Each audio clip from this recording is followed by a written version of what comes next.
This is probably the first time in tech in particular that a new product and a new fundamental technology is introduced during a mature regulatory environment.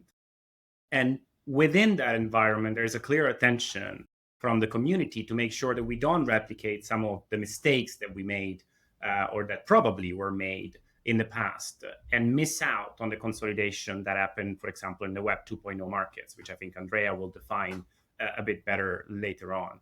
And so we got interested into how all of this functions. What markets is AI bringing along? What economic features are they characterized by? And what do these mean for contestability in the future? And to do that, we effectively done three things, I would say.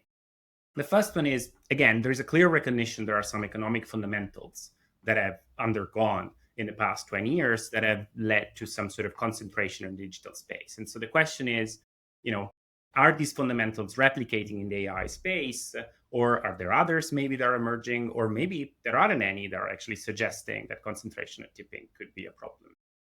The second point was to study the supply side and whether there is vertical integration dynamics in this space. And alongside new technologies, what AI is actually bringing is all of these new partnerships, new ways in which companies are cooperating, organic growth.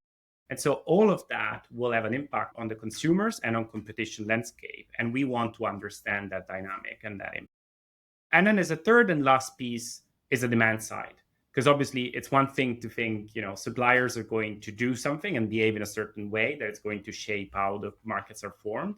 But it's another one to know how consumers will react to that, how they will adopt solutions, and whether that behavior will affect contestability and competition in the long term.